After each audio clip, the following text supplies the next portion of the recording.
Okay, we're going to go ahead and get started. I'd like to take a quick moment at the beginning of the briefing to introduce our new communications officer, Sarah Soul. She's helping out with the briefing today, and she'll be working with you on your inquiries for the employment department going forward. For today's briefing, we have Acting Director David Gerstenfeld, who is joined by State Employment Economist Gail Krumenauer. A couple of quick reminders. This call is being recorded, and we will post the recording online and send out the link after the briefing. If you have any technical difficulties or are otherwise unable to ask your question, please send an email to oed_communications@employ.oregon.gov and we'll assist you. I will now turn it over to State Employment Economist Gail Krumenauer, who will make some brief remarks, followed by Acting Director David Gerstenfeld. Please go ahead, Gail. Thanks, Rebecca, and good afternoon, everybody. Thanks for joining us today. This morning, the Employment Department released the June unemployment rate and jobs numbers for Oregon. And we're continuing to see a strong labor market. Oregon employers added 8,700 jobs to non-farm payrolls in June. Large job gains happened across many sectors of the economy. Construction added 2,800 jobs over the month.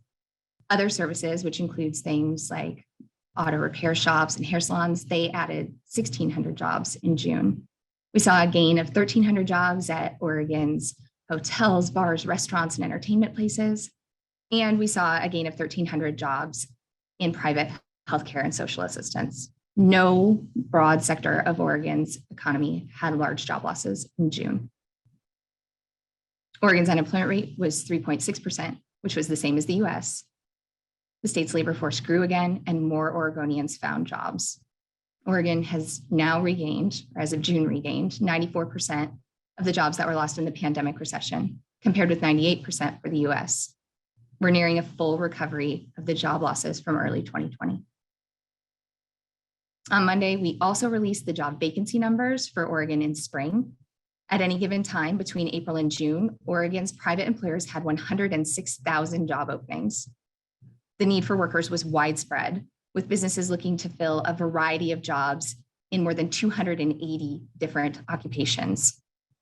Oregon employers have now had more than 100,000 job openings at any given time for over a year. So now we're in this situation where the number of unemployed Oregonians is really low, really close to what it was in 2019. But now employers are trying to fill about twice as many job openings.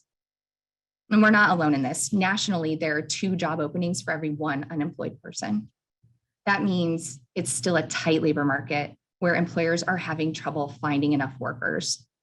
In spring, Oregon employers reported difficulty filling 3 out of 4 job openings. With employment so low and so many job openings, employers are continuing to compete for workers. And there are several ways that businesses have told us they adapt in tight labor market conditions like this. Those include raising wages, increasing benefits, perks, or job flexibility, using many channels, including our workforce offices, to make job openings more visible to more people, and reducing previous experience requirements or other requirements so that more people can qualify to apply for their jobs. And with that, I'll turn it over to Acting Director David Gerstenfeld for more updates. Thank you. Thank you, Gail, and thank you everyone for joining us this afternoon. I wanted to start out with an update about the new paid leave Oregon program the Oregon Employment Department is building. Last week, we launched a new website at paidleave.oregon.gov. The new website was designed to be accessible and mobile friendly, and it has comprehensive information about paid leave Oregon benefits, which will start in fall of next year, about contributions and more, including frequently asked questions, rules for how the program will work, fact sheets, a calendar showing engagement opportunities, and ways to contact us about the program. The website has computer translation features, and this winter we will relaunch the site in 11 languages with interactive tools for both workers and employers, such as a benefits calculator. As a reminder, Paid Leave Oregon provides paid leave for the birth, adoption, or foster placement of a child, for serious illness or injury, for taking care of a seriously ill family member, and for people that are experiencing or recovering from domestic violence, sexual assault, stalking, or harassment. Most employees and large employers in Oregon will begin paying contributions towards the new paid leave benefit starting January 1st of 2023. The total combined contribution that employees and employers will pay in 2023 is 1% of the employee's wages, with employees paying 60% of that, while large employers pay 40%. In other words, an employee will see 0.6% of their wages deducted and placed into the Paid Leave Oregon Benefits Fund, and employers will pay 0.4%. Small employers, those with fewer than 25 employees, are not required to contribute their portion. Employees will begin having access to Paid Leave Oregon benefits starting in September of 2023, and small employers that choose to pay their share of contributions at that time will also be able to start receiving grants that help provide coverage while their employees are out on leave. Again, the new website is paidleave.oregon.gov, and we encourage everyone who is interested in learning more to visit that site now and over the months to come. As I've discussed in the past, including at last month's media briefing, we've been communicating with people who received unemployment benefit payments when they were not truly eligible for those benefits. We've been reaching out to people about the process for resolving those overpayments. In many cases, we've sent multiple messages to ensure they're aware of options, including setting up repayment plans and applying for waivers. We certainly understand that having an overpayment can be stressful, especially if somebody's already experiencing hardship. So we really want to encourage anybody we've contacted about an overpayment to apply for a waiver. If someone was overpaid benefits and they would face financial hardship to repay that debt, and if we have the legal authority to waive their overpayment, we want to do that as quickly as possible. There are forms to request a waiver and information about overpayments and waivers on our website at unemployment.oregon.gov. We also know that the unemployment system in general can be confusing. That was especially because the pandemic involved multiple programs being in play at the same time and lots of changes to those programs. People might have questions about whether the benefits they received were correct and what to do if they were not. If someone is not sure whether they have an overpayment debt or whether they might be eligible for a waiver, or if they just need help deciding which waiver form to use, we want them to reach out to us. Contacting us is easy. People can use our Contact Us page to get connected with someone who can address their specific situation. We're responding to those inquiries and answering phone calls very quickly.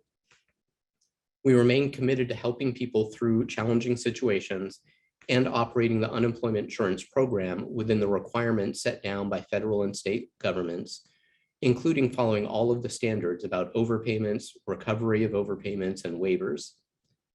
Since the passage of Senate Bill 172 in late June of last year, we've been able to waive nearly $22 million in overpayment debt. That's in addition to the approximately $5.3 million in lost wages assistance overpayments that have been waived since that program began in 2020. Shifting to our modernization program, we are on track to go live with the first phase of our new system, Francis Online, on September 6th. Beginning on September 6th, employers will start filing their combined payroll reporting in Francis Online. That's the first function to be handled in the new system. Also in September, employers can start submitting their equivalent plan applications for the Paid Leave Oregon program. To make the system the best it can be, our team is working on extensive system testing. Our staff has run more than 1,500 test scenarios with a 99% pass rate. And those scenarios that didn't pass were sent back to the team, fixed, and will be retested. We're also working with other state agencies and other organizations that we share data and processes with to ensure that those connections are intact and working the way they need to. Recently, we invited the employers who participated in our focus groups to log into what's called a sandbox, essentially a copy of the new system, so they could practice registering and filing, and they could share their experience with us. Right now, we're looking at the feedback from those sessions. It was positive overall, and we're considering what we may be able to change before September 6th to make it even better, and what may be included in future enhancements. There's another date that people should be aware of also. Beginning on August 28th of this year, we will shut down 2 of our current systems to prepare for going live. The Employer Access Account, a system where employers currently check their unemployment insurance tax rate, and the Oregon Payroll Reporting System, where employers currently file their combined payroll reports for unemployment insurance, state income tax withholding, worker benefit fund, and several transit taxes. We're doing this to make sure that all the remaining work is completed in the old system in preparation for Francis Online turning on September 6th. Francis Online will replace both the Oregon Payroll Reporting System and the Employer Access Account systems. We don't think this will have an impact on most employers because the second quarter filing for employers will be complete at that time. But if anybody has questions, they should email our modernization team at employment.modernization@employ.oregon.gov. And there's more information available on our new employer resource page at francisinfo.oregon.gov. And that's Francis, FRANCES, info.oregon.gov. The page has information about the modernization project, as well as resources such as the updated file specifications that some employers will need to upload payroll reports in the new system, if they choose to file using that particular method. Soon that page will also have training resources available for employers on how to use the new system. In August, we'll post instruction guides and training videos for how to register for a Francis Online account and how to file a payroll report. And when the system goes live, we'll have several different ways that people can get support. The new system has an automated chat bot to answer many questions while customers are in the system. And we'll continue adding information to that new employer resource page to assist people using Francis Online. People can also reach out to us by phone, and we're adding staff to support those phones, especially the new Paid Leave Oregon program. Anybody who has questions about modernization can email our team at employment.modernization@employ.oregon.gov. And in closing, I really want to thank the teams that are working incredibly hard on getting these modernized systems ready for the first phase launch. It's a very complex project. It's a multi-year effort to transform the employment department's business processes and core technology so that they're more flexible, adaptable, and efficient. And we're prepared to watch very closely as we go live and look forward to adding enhancements over time to this new system as it provides services that Oregonians and Oregon businesses need. And now I'm going to turn it back over to Rebecca for the question and answer portion of the briefing. Thanks, David. So we're now going to open up the lines to members of the media who RSVP'd to ask questions. We'll call on you in the order you RSVP'd. Please make sure that you state to whom, either Gail or David, that you're directing your question. And please limit yourself to one question and one follow-up question. If you're joining us by phone, please make sure to hit *6 to unmute yourself. First up is Jack Perry with the Wallowa County Chieftain.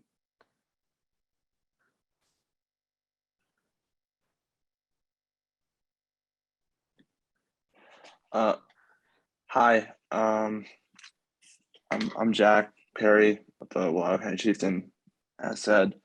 I specifically want to ask Gail about pandemic job losses. When do you think the state of Oregon could see an 100% recovery? Because right now they're at 94%. When do you think the state could see an 100% recovery? What do you think the timeline is on that? Oregon's Office of Economic Analysis projects future job growth in the coming quarters. And what they have projected is that we'll return to the pre-recession level of jobs that we had in February 2020 by the end of this year. Thank you. Okay, and next up is Peter Wong with Pamplin Media.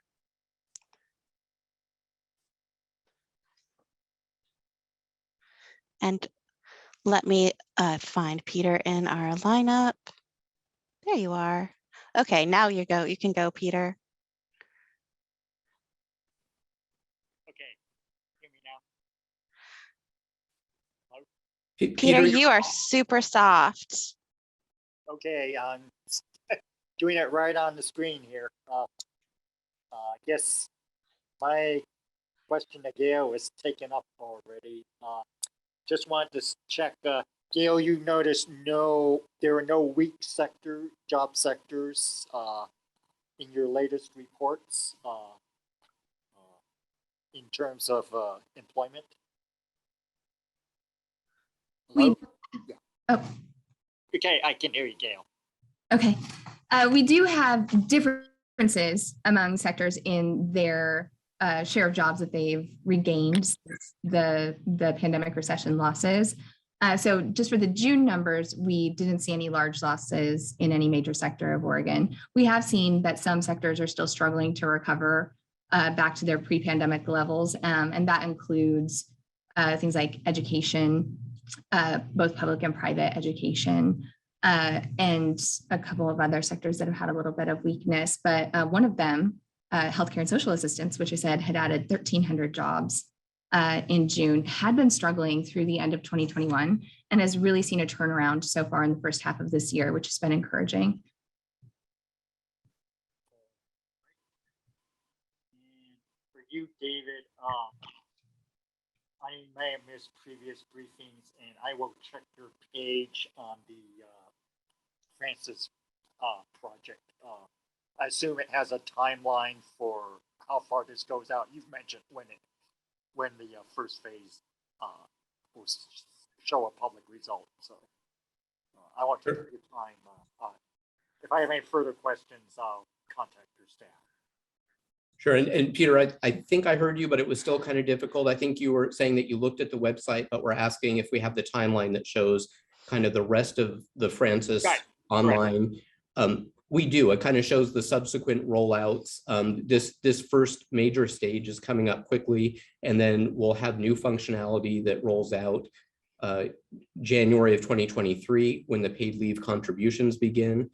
And then again, later in the year when the paid leave benefits begin, and then the following spring with the modernized unemployment insurance benefit system. So we're going at a fast pace and getting a lot of really good work, and we're trying to share what those landmarks are ahead of time to prepare everyone.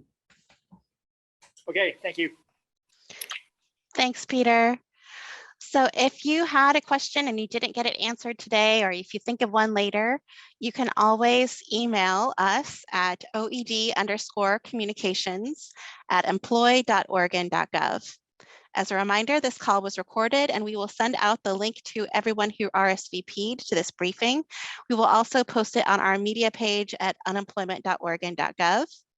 Thank you to everyone who participated today and for everything you are doing to keep Oregonians informed. Thank you so much. Thank you. Thank you, everyone. Thanks.